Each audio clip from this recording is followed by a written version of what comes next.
Para la rutina creativa del día de hoy, vamos a hablar sobre Chavela Vargas. Nació como María Isabel Anita Carmen de Jesús Vargas Lizano el 17 de abril de 1919 en San Joaquín de Flores, Costa Rica. Aunque nació costarricense, pasó la mayor parte de su vida en México y llegó a decir una de sus frases más famosas: los mexicanos nacemos donde nos da la gana. Sus padres fueron Francisco Vargas y Herminia Lizano. Su infancia estuvo marcada por la soledad, el rechazo familiar y problemas de salud. Sus padres se separaron cuando ella era pequeña y pasó temporadas viviendo con familiares en el campo. Además, sufrió poliomielitis durante la niñez.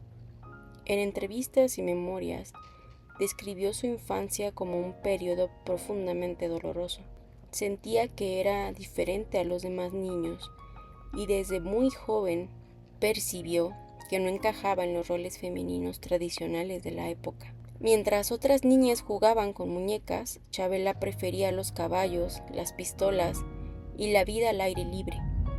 En la finca de sus tíos aprendió a montar, trabajar el campo e incluso a usar armas para protegerse de serpientes. Por eso llegó a ser conocida como la niña de las serpientes. Desde muy joven vistió ropa considerada masculina. Esa actitud le provocó conflictos familiares y sociales en una época particularmente conservadora. A los 17 años decidió abandonar Costa Rica y viajar a México. Buscaba algo muy concreto: convertirse en cantante. Llegó a México prácticamente sin dinero y comenzó a cantar en las calles, en las plazas y también en pequeños locales durante años. México se encontraba en estos momentos atravesando una época de enorme efervescencia cultural y artística. Esto tras la Revolución Mexicana, lo que le ofrecía oportunidades que no encontraba en Costa Rica. Durante décadas luchó para abrirse camino.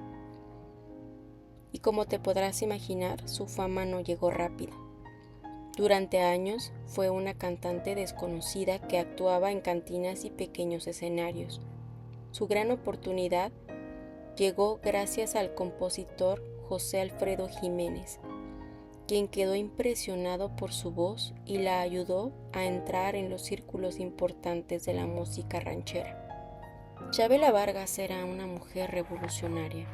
¿Por qué? Porque cantaba rancheras, un género dominado por hombres. Ella no intentaba suavizar su voz. Cantaba con una intensidad emocional que era casi teatral. También eliminaba los grandes arreglos orquestales y se acompañaba principalmente de guitarras. No cambiaba el género de las canciones cuando cantaba a una mujer. Y también su interpretación parecía más una confesión íntima que un espectáculo como tal.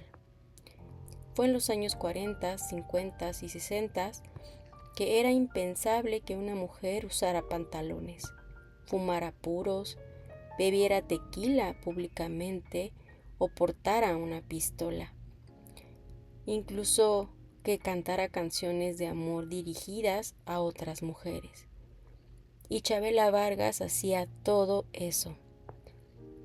Su imagen del jorongo rojo, los cigarros y la voz desgarrada se convirtió en distintivo de Chavela Vargas.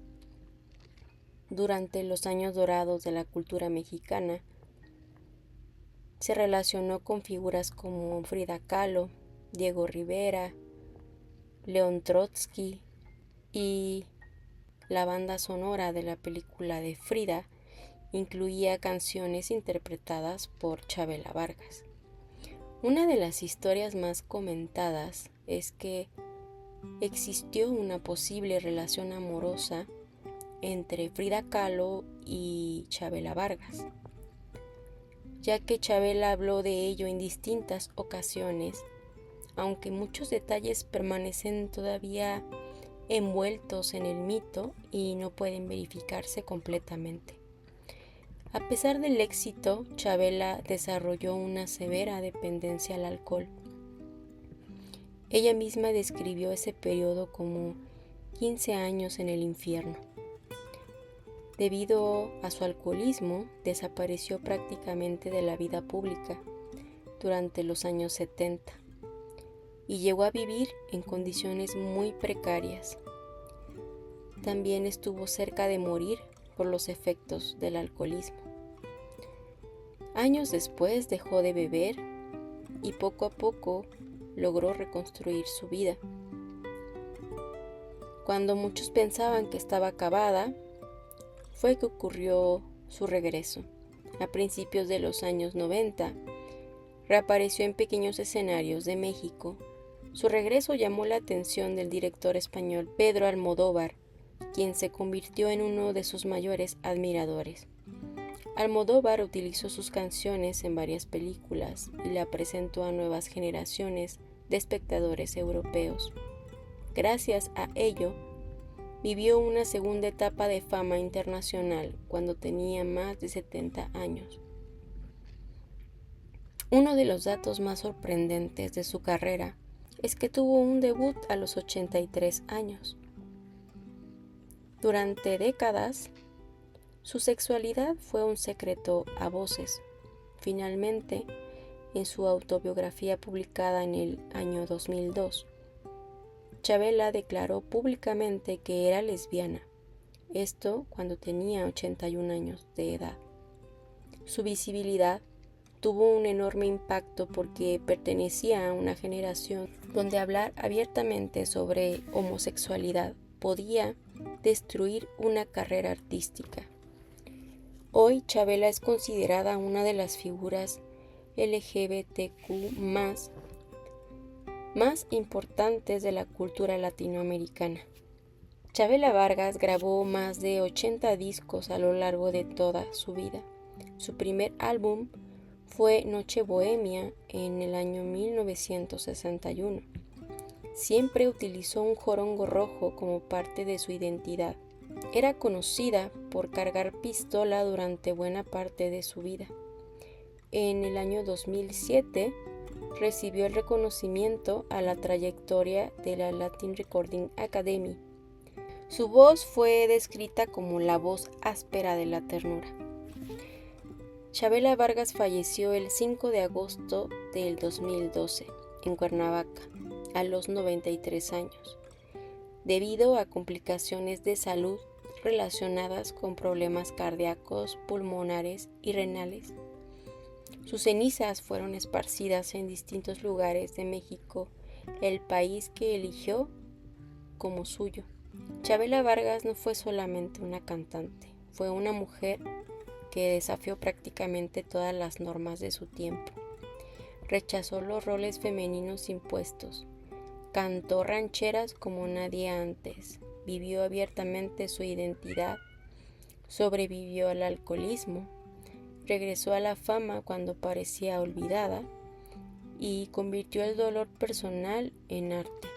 Por eso hoy es considerada una figura fundamental de la música latinoamericana, un símbolo de libertad y una de las intérpretes más influyentes de la canción ranchera del siglo XX.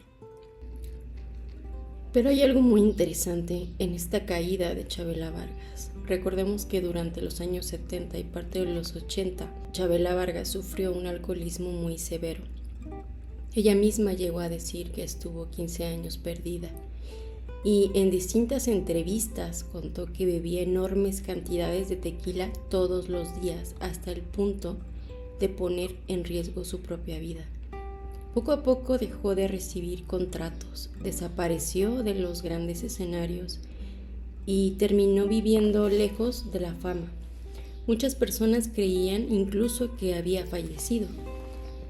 Fue a finales de los años 80 que Chavela comenzó a darse cuenta de que el alcohol la estaba destruyendo física y espiritualmente.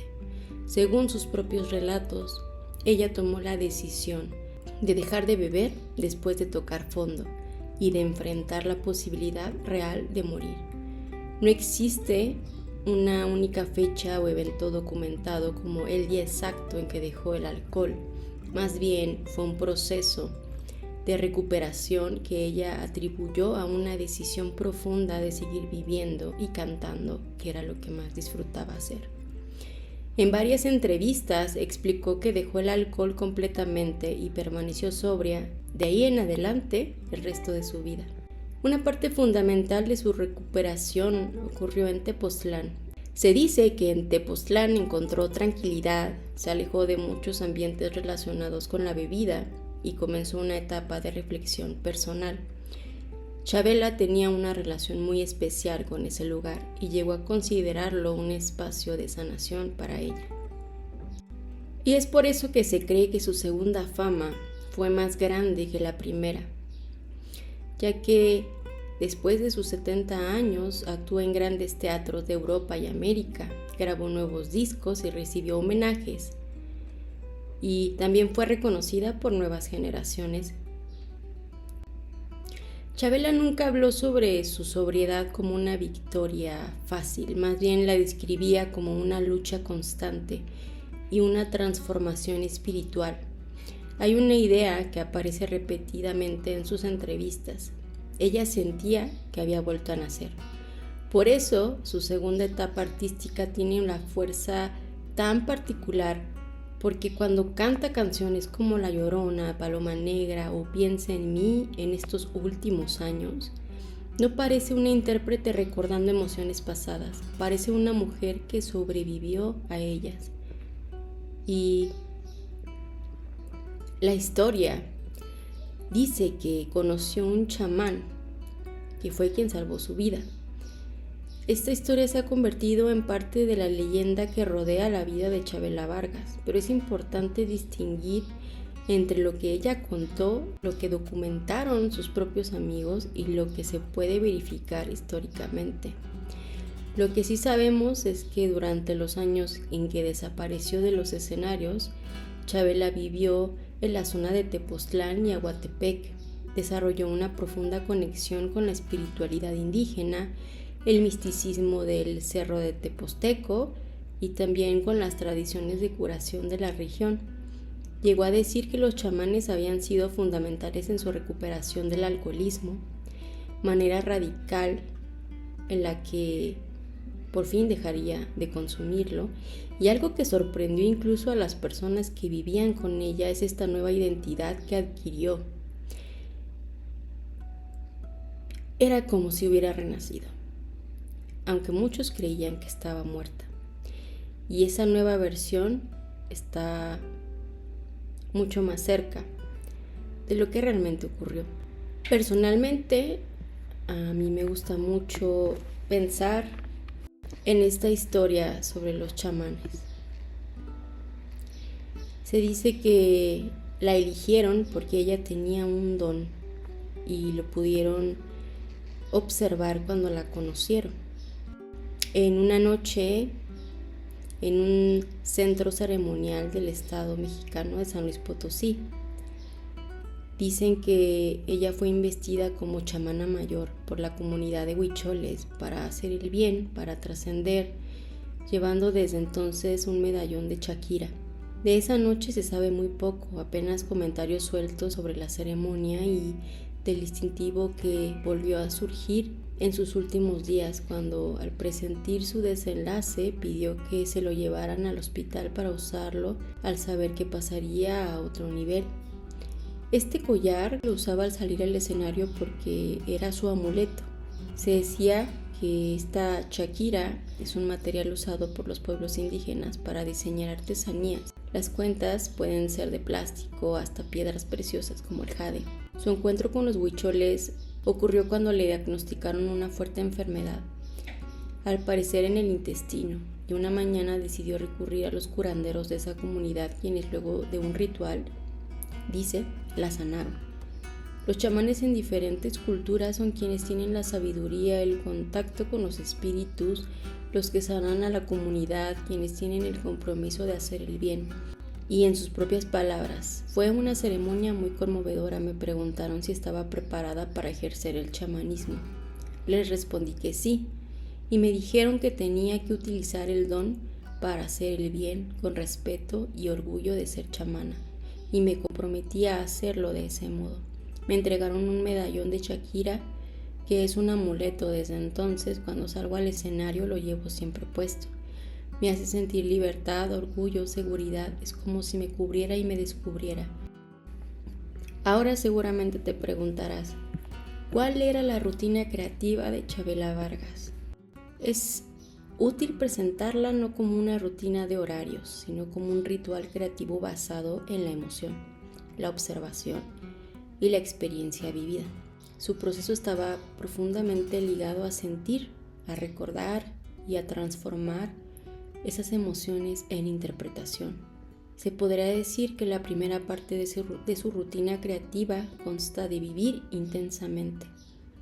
Antes de ser artista, Chavela era una observadora y una mujer que vivía con intensidad. Le gustaba escuchar historias, le gustaba enamorarse y lo hacía profundamente. Viajaba, convivía con artistas, campesinos y personas de todos los ámbitos. Ella transformaba sus experiencias en material emocional. Ella decía que para cantar había que haber vivido. En segundo lugar, como parte de la rutina, está buscar canciones que la representaran. Chavela Vargas no elegía canciones por moda o por estrategia. Ella buscaba letras que sintiera como propias. Cuando encontraba una canción, la leía varias veces, como tratando de encontrar qué partes de ella misma estaban plasmadas en aquella letra. Analizaba el dolor, la pasión o la nostalgia que contenía. Buscaba alguna experiencia personal que se relacionara con aquella canción. Por eso sus interpretaciones parecían autobiográficas, incluso cuando la canción había sido escrita por otra persona. En tercer lugar, memorizar la emoción, no solo la letra. Mientras muchos cantantes se concentran en aprender palabras y melodías, Chavela intentaba comprender qué sentía el personaje de la canción. Se preguntaba, ¿qué está perdiendo esta persona? ¿A quién ama? ¿Qué le duele? ¿Qué está recordando? Su objetivo era apropiarse emocionalmente de la historia. En cuarto lugar, simplificar el acompañamiento musical. Chavela revolucionó la ranchera porque eliminó gran parte de los adornos musicales. Ella trabajaba principalmente con una o dos guitarras, le gustaban los ritmos lentos y también, como parte de la canción, los silencios prolongados. Su idea era que nada distrajera al público de la emoción principal. En quinto lugar, ensayaba las pausas. Uno de sus secretos menos conocidos era el uso del silencio. Durante los ensayos probaba diferentes velocidades, cambiaba el ritmo entre frases y dejaba espacios largos o silencios para que las palabras pudieran respirar. Muchas veces esos silencios generaban más impacto que la propia letra. Y es por eso que los silencios, los espacios y las pausas son parte de una obra. En sexto lugar, prepararse emocionalmente antes de cantar. Antes de subir al escenario solía concentrarse muchísimo. Testigos cercanos describen que ella solía hablar muy poco, permanecía tranquila y también permanecía envuelta en su característico jorongo rojo. Era una especie de preparación ritual. No buscaba activarse, buscaba conectar con las canciones que iba a interpretar. En séptimo lugar, interpretar como si fuera una confesión. Cuando comenzaba el concierto no actuaba como una estrella tradicional. Cantaba como si estuviera hablando con una sola persona. Por eso miraba fijamente al público, cantaba despacio, permitía que la voz se quebrara, no ocultaba sus imperfecciones. Su vulnerabilidad era parte de la obra. En octavo lugar, transformar el dolor en arte. Este es quizá el núcleo de toda su rutina. Chavela utilizó como material artístico la soledad de su infancia, el rechazo familiar, sus relaciones amorosas, el alcoholismo, su etapa de recuperación y su vejez. No intentaba escapar de sus heridas ni de su realidad. Lo convertía en canciones. En 9º lugar, reflexionar después de cada presentación. A medida que Chabela iba envejeciendo, comenzó a ver cada concierto como una experiencia espiritual. Después de cantar, reflexionaba todo lo que había vivido en el escenario. Conversaba con amigos cercanos, reinterpretaba las canciones según los cambios de su propia vida. Por eso, una misma canción podía sonar completamente distinta en diferentes etapas de su carrera. Se podría decir que la fórmula creativa de Chabela Vargas es vivir profundamente, sentir honestamente, simplificarlo e interpretarlo con la verdad. Y esa fue la razón por la que Chabela Vargas no solo cantaba rancheras. Fue una mujer, artista, chamana, que parecía que constantemente estaba viviendo su realidad frente al público y en tiempo real. Y esa autenticidad es lo que la convirtió en una de las cantantes más importantes, una leyenda de la música latinoamericana. Que viva Chabela Vargas. Gracias por ver este video, suscríbete, dale like y si te gustaría que realice la rutina creativa de algún artista en particular, no dudes en dejármelo aquí abajo en los comentarios. Espero que te haya gustado y nos vemos en la siguiente rutina creativa. Ahora vamos a conocer cuál fue mi experiencia realizando la rutina creativa de Chabela Vargas. ¿Cómo se podría decir que se vive intensamente? Se vive intensamente porque no hay otra manera de vivir. Se vive intensamente porque se vive mientras se llora, mientras se ríe, mientras se espera. Para mí vivir intensamente es no mentirle a mi corazón. Aceptar lo que ven mis ojos, lo que escuchan mis oídos y lo que sienten mis manos, cada uno por separado. Y poder cuidar mi corazón. Creo que las emociones son lo más interesante de la vida. Si bien algunas veces queremos no sentirlas, la mayoría de las veces nos recuerdan que estamos vivos, que conectamos con lo que está alrededor y que somos capaces de vivir e interpretar lo que sucede. Mi forma de vivir intensamente es amando. También me encanta escuchar historias, sí, las historias de personas que me rodean. Son historias distintas a la mía, pero curiosamente siento que todas conectan en algún punto. Es como viajar sin viajar, como viajar sin salir de tu mente. Eso para mí significa escuchar una buena historia, incluso una mala historia. Conocer personas nuevas, escucharlas. Particularmente esta semana me tocó escuchar muchas historias de desamor y contar las mías. Estaba buscando imágenes en mi memoria que representaran lo que estaba sintiendo, que representaran lo que mi boca no podía representar, que dijeran lo que mi corazón callaba, lo que mi lógica impedía que mi corazón gritara. Porque muchas veces la lógica puede más que la emoción, sobre todo en el exterior. Y así fue como encontré una imagen en mi memoria y la pinté. Comencé primero con una grisalla, estaba practicando una técnica bastante vieja de pintura. Y posteriormente intenté memorizar las expresiones, cómo se sentía la calidez de la piel, las respiraciones, los sonidos de aquella escena. No solo la imagen como una estampa rígida en medio de mi mente, sino como un loop que se repetía una y otra vez mientras lo pintaba.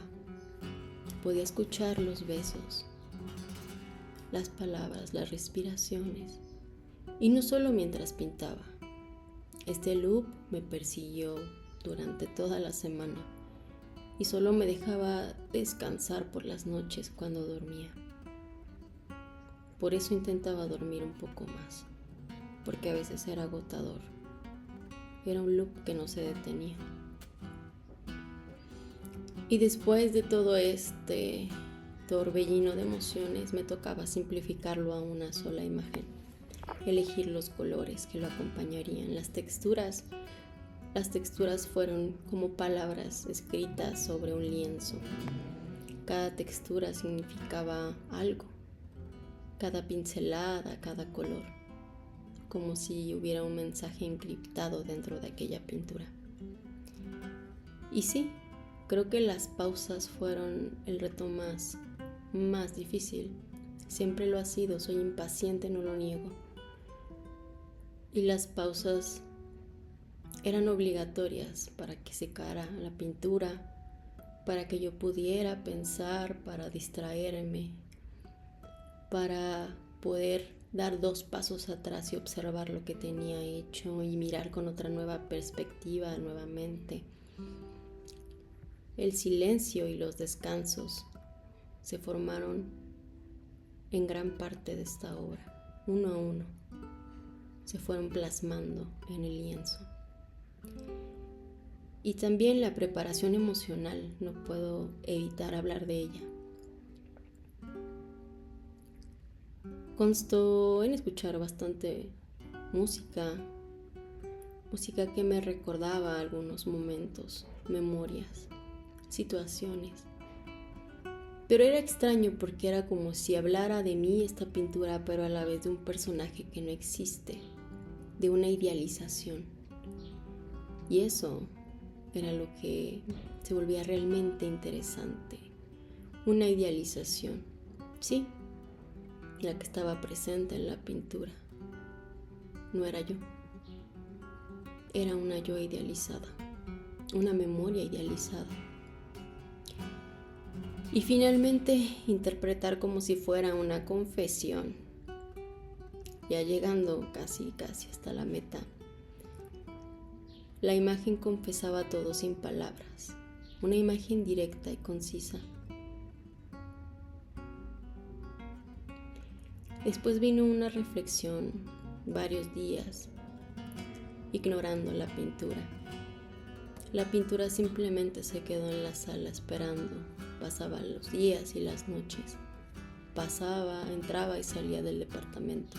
Nada cambiaba. Pero finalmente pude reflexionar y soltar la emoción que le entregué a la pintura. Y de esa manera cerrar un ciclo.